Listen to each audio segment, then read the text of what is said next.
got a new Bachmann Class 158 in GWR livery. Let's have a look at it, shall we? Roll the intros.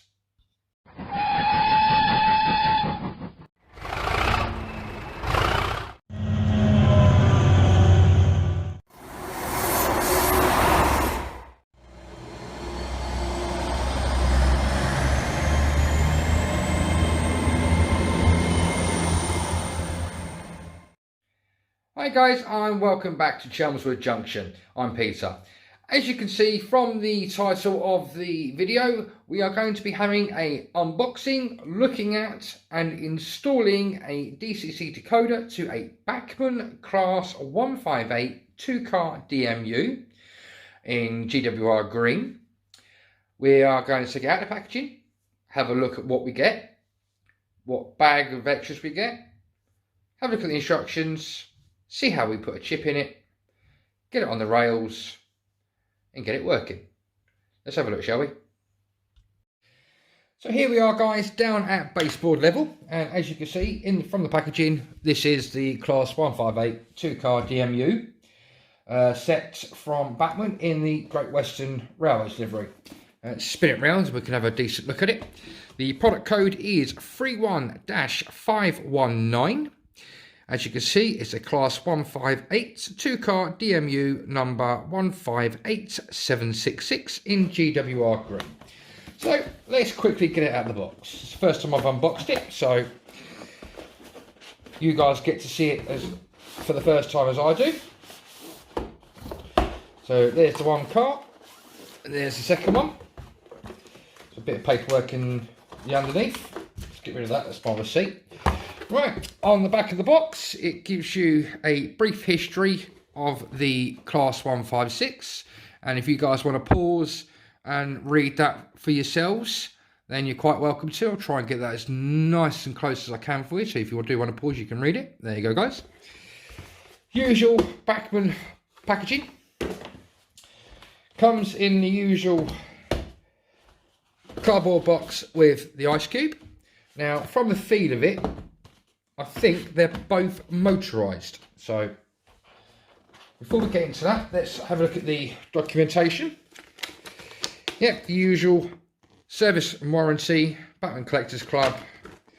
So you can send off and join the Collectors Club, or you can send this piece away and Bachmann know when you bought it, where you bought it from, what the product is, and that then starts your warranty for, I think it's 12 months with Bachmann.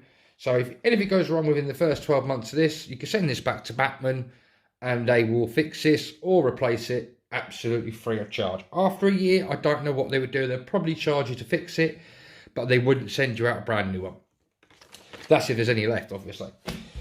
Next part is the destruction manual. Now, as you know from a lot of the videos, there is a funny little tool on how to couple and uncouple these units. Shows you there is looks like a bit of detailing that needs to be put on. Lubrication points, as always. Shows you how to couple and uncouple, and it also shows you how to couple up two of these units. So that'd be quite interesting to find out how they couple and uncouple. Shows you there is a selection of dip switches, which I believe is under one of the chassis. I don't think they are obscure, but we'll find out when we open up. And it also tells you how to fit a DCC decoder. As you guys know from my previous video, I already have the Bachmann 36-570 Plux 22 pin DCC decoder from Bachmann. So, you know, there's no point buying a DCC ready unit for a DCC layout without buying a chip. Bit silly if you ask me, really, but there you go. Right, let's get them out of the boxes. Let's do it as quickly as I can for you guys. You've all seen how these all come apart. So let's get rid of that box. Get her out of the sleeve. Right, this one here, first of all, there is a piece of packaging.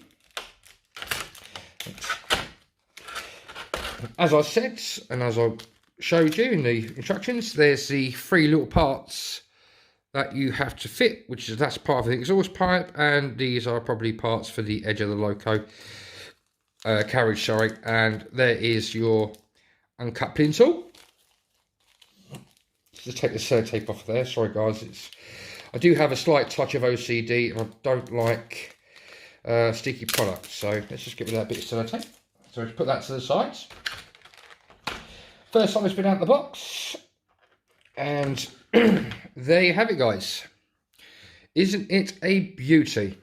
Now straight away I can't see any paint bleeds, the warning labels are in the right place, all the buttons to open the doors are in the right place. There's lots and lots of separately fitted detail, and there is a lot of fragile detail parts under here guys, so please do be careful. The engine's been really picked out there. Looks like that's the dip switches there. They are for turning the cab lights off and on either end. And hold on guys, let me just double check what the other functions are for. The third one is to turn the interior lights off in all cars, and the fourth dip switch is for turning all directional lights on for day, off for night. So let me just let's have a look at this. I would say they're the dip switches, or maybe not. No, they're not dip switches. Sorry, that is just part of the moulding. So lovely engine there, got all the exhaust pipes. Looks like metal there on the outside of the exhaust pipe there. Destination blinds. Don't know if you're going to be able to see that guys, but it looks like Bristol Temple Meads. By the looks of it, it definitely looks like Bristol. You got the... Now, can anyone explain this, guys? What is that symbol there for? It's a symbol of a push bike. You're not going to put a push bike, obviously, in the gangway door. So, what does that mean, guys? Does anybody know what that means? Carrying on, separately fitted windscreen wipers. The coupler there is very nicely spring-loaded, as you can see. Looks like it's got all-wheel pickups. And yep, this one definitely is a powered unit. And as you can see from the back, let's turn it over. You've got all the usual labelling there. Nice gangway door. It's only picked out on the one colour, so don't know if that's the right thing or if it was two colours, but it looks nice anyway. And here you can see the one side of the connections for the DCC interface to work on both units, because you only need one decoder in this unit, by the way guys. So that's the one car. Let's quickly whip the second one out. Let's put the box to the sides. Do this as quickly as I can for you guys. Again, feels like it's powered, and again, as you can see, as I just lift it off, and it's quite well stuck down. Get rid of a bit of the sellotape. Again, you've got another two pieces there that needs to be attached to the side of the carriage, and again, another piece of exhaust pipe that you can fit. If you don't want to fit it, you don't have to. I might fit them, I might not. So let's get rid of the ice cube. And again, we'll have a second look at this one. So this is the second car, clearly marked as this end as a disabled end. Again, all the right warning signs are in the right places. Everything's readable. Great Western Railway is really legible. The branding is good. The colour is not as glossy as the Hornby HST sets. It's not as shiny as them, but it's still a little bit shiny. Front ways, again, you've got the moving coupler there, separately fitted wiper blades, very detailed underframe. Again, exhaust picked out, again on the back. Excuse me guys, frogging me throat. And again, lovely workmanship on the bottom. So, how do we get a decoder into this one? So, in the instructions, it's showing us that you have to remove some of the chassis detail to get to the blanking plug. Now, I believe, let me just double check this, guys. It is on car A, which I believe is this one. I will double check. See if it's actually got a mark to say that this one's car A. I can't see any marking. Does that come off for that one? This piece here looks like it does come off. It looks like it's separately fitted. So, wish me luck, guys. Let's see if this is the right bit. Oh, oh. Something's moving. Now, as you know, guys, I don't do any editing on my videos, so you are seeing this as I am for the first time. There we go. Just pinch that, and no, that is the B car. So, guys, you must try and make sure that you find the right car to put the DCC chip in. But it seems quite easy to pop in. Just pushes in there, clips back in, and there you go. So we'll try again in the A car. So at least now we know exactly where it is. And I would presume that this one is where we'll find dip switches as well. Now this one seems to be putting up a bit of a fight. Let's double check that's definitely what I'm looking for. Certainly looks that way. Turn it around that way. Turn it upside down. Yeah, it's definitely this piece here. So let's give it a quick squeeze. Sorry about this, guys.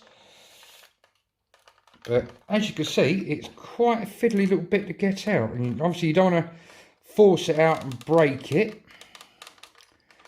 But that does not seem to want to come out.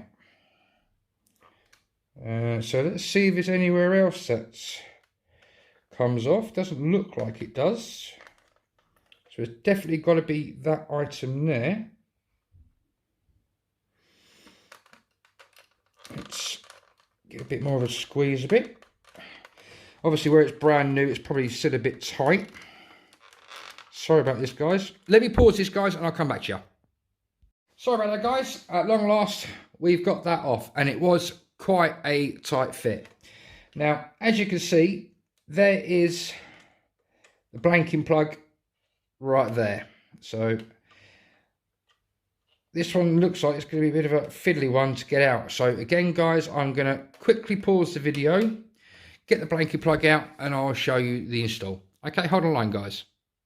At long last, guys, hey presto, the blanking plug is out. That is not an easy install and taking out of a DCC decoder. So Bachmann, you really need to rethink that idea, because that was an absolute mission. I actually had to get a flat-handed screwdriver behind to tease it up. So when it comes to taking these out, guys, on this 158, be aware that these are a little bit awkward to get out.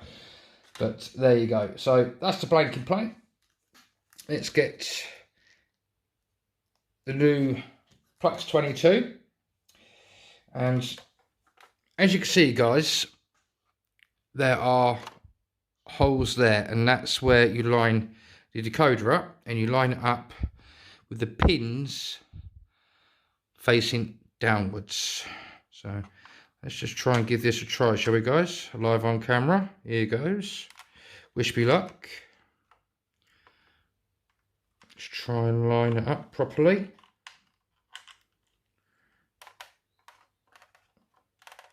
And hey presto, there it goes. We are in. So there you go. There's the new chip in. And now all we've got to do is refit the body detail. Make sure it's clipped in. There you go. Perfect. Perfectly clipped in.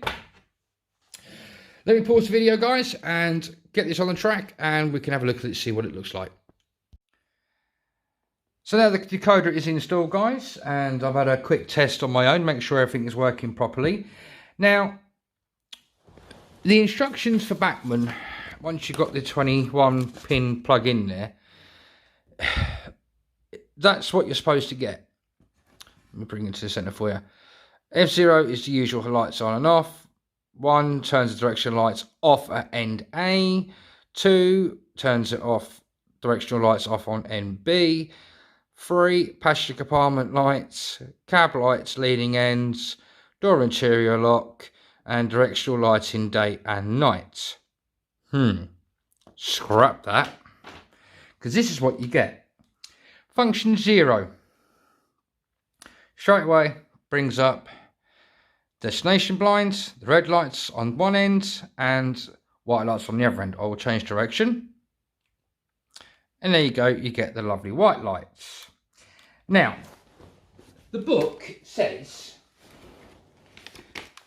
number 1, directional lights off end A. So I'm just going to press function 1, and lo and behold, the lights have gone off on the number 1 end, and it just leaves reds on that end there. So that is brilliant. If you've got two of these sets and you've got them coupled up, you could turn the headlights off this end on this unit, and the unit that you would have on this end, you could turn the red lights off. I will show you. Right, so I will put number 1 back on, turn that off. Number 2, you guys can't see anything. Hold on guys, let me just double check. The red lights are still on at the back. So obviously that's misleading in the book. Number 3,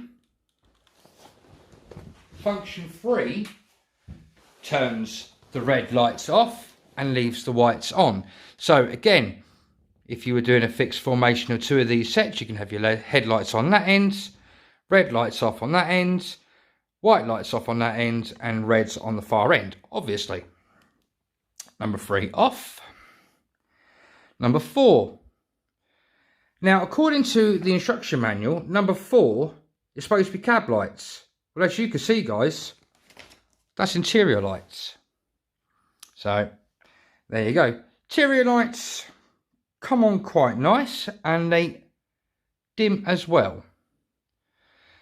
I think it could be a little too bright, but you might be able to change the brightness down on one of the CVs. I'd have to have a look in that, but don't quote me on that. I'm not a CVV person, so best to look it up or phone Bachmann or ask somebody that really knows at DCC on how to change the CV for turning the lighting down. So that's number 4 for the interior lights. Number 5 is your cab light, and hopefully you can see if I quickly turn it off, on, off, on. You can see it quite clearly there. But if I switch direction as well, if I change direction now, it switches to the back end of the cab. So it's always the back cab that will be lit. So that's function 5. And function 6 are the door interlocking lights. So how does it perform? Let's put it onto speed step 1, get it in the right direction. As you can see, guys, that is quite a good crawl. Focus. That is crawling. Speed step 2.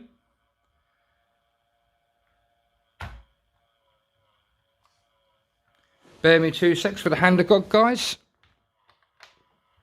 That back wheel's just come off. But that is a very good crawler. And it's, oh, hello. Do we have an issue here, guys? Now, that is a perfectly straight piece of track. Yes, I can see an issue. Straight away. Let's zoom you in, guys. Now, you can clearly see that wheel is on the track very clearly. But look at that wheel. That's riding high. Let's have a look at the other two. No, they're not riding high, but that one is riding high. Let me pause the video, guys, and I will investigate. I'll be back in a couple of minutes. Now, as you guys know, I do not do any editing on my videos, but as you can see, that was a quick and easy fix. Basically, whoever put this this train together in the factory in China hadn't put the spokes in the wheels that go from this into this side and into that side. They didn't put the spokes in properly. So that was a quick and simple and easy fix. Whew, thank God for that. You know, you spend 200 odd pounds on a loco like this and you don't expect to be having to, you know, whip it off the track on the first try of the loco or train to have an issue. So let's focus you out again and let's see if we can go again.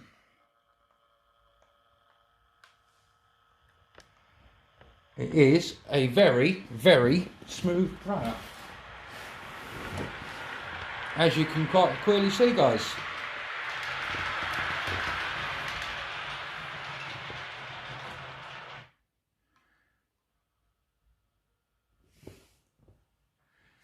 Just trying to bring it back for you guys. Hold on 2 seconds. And at the moment, it's not responding to the controller. So again, hold on. Alright guys, sorry about that. I found out what the issue was, and it was one of my points was set wrong. One of my double slips. One thing straight out the box, I will tell you about this Plux 22 decoders from Bachmann. Now I'm just going to set this to speed step 8. Now, as you can quite clearly see, she's on the move. Now I'm going to turn it off. I told her to stop. It's still moving. It's still moving. It's still moving. So in the factory, they have already adjusted CV3 and 4 by the looks of things. So when you buy the Plux 22, guys, read the instruction booklet that comes with it, because you might have to adjust CV3 for acceleration and CV4 for braking. Because as you saw there, the braking was prototypical. I don't like to use that word, but it was prototypical and nice and slow. Now, let's see if it does that on an emergency stop. Now, I've just put up to speed step 8. So you can quite clearly see it is picking up slowly. No, when you hit the emergency stop, it does stop it dead. Okay, thank God for that. That's a good one for us. So, restart it up again. So, when you buy one of these 158 guys and the Plux 22 decoders, make sure you're aware that braking and the acceleration CVs have been set to longer periods. So it will brake for longer and it will accelerate for longer. So there you have it, guys. The Bachmann Class 158 GWR in Great Western livery. Not one of my best videos I've ever done. As you guys know, I don't do any editing on my videos. So this video is a bit of a mishmash, I would have put it that way. So for those that, you know, are usual to my usual, it flows nicely videos, well, hopefully this one may give you a laugh. It's not one of my best ones. Reflection to the Class 158 from Bachmann. Beautiful loco, beautiful designs, brilliant workmanship, brilliant detail. The blanking plate to get out and put a decoder in, that wasn't the easiest. To be quite honest, that was actually one of the trickiest ones that I've had. You know, you usually get, you know, the 4 screws, and you always get the one screw that's stubborn to come out, and you have to try every screwdriver going to get it out.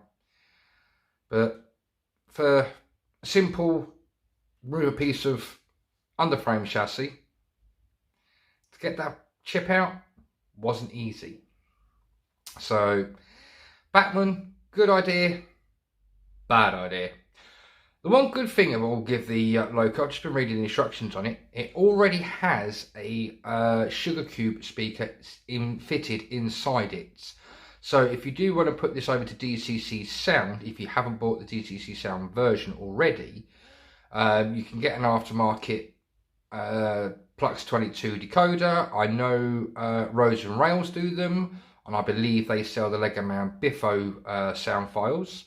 But when you obviously order it, you have to tell them which one you've got so they can give you the right one, because the station announcements are slightly different on the chips. So brilliant aspect there. So you've only got to literally take the DCC chip that's already in there out, put the sound decoder in, put the under frame on, away you go. Apparently the speaker is already in there. I haven't looked, but I'm taking Bachmann's word for it. If I'm wrong, please leave a comment down below and tell me that I'm wrong. Would I buy another one? Now I know what to look for, how to put it together, and as you saw from the paperwork that the lighting controls are wrong, yes, I would buy another one. But I'm not going to. I'm happy with it being a 2-car unit. You know, apart from my HSTs and a couple of other locos, like the Class 37 and Class 47s and maybe 66s, I don't want multiple of locos or rolling stock, so one's good enough. Would I buy it again? Yes, I would, but am I going to? No, I'm not. A big thumbs up for Tony. Tony's trained at rugby, for giving me a bit of discount on this. Would I pay what he was asking or what a lot of people are asking? No, I wouldn't. But there you go. That's just my opinion, guys. I think this is one of my worst videos I've ever done. I'm not going to edit it. You can see it as it is raw. I hope you do like the video, guys. If you do like it, hit the like button. If you don't like it, I don't blame you. It's not one of my best. Hit the dislike button. If you're not a subscriber, why not? Join the channel. Follow me as I put this massive railway together, and we go through the ups and downs together. This video was a down one. Hopefully the next video will be a happier one. So if you're not a subscriber, hit the subscribe button on the right hand side. And if you want to carry on watching videos from my channel, there should be a link up here and a link up here. Until the next time, guys, with the situation it is in the UK and around the world, stay safe, take care, look after each other, but above all, happily modelling. From Chelmswood Junction, bye-bye for now, until the next time.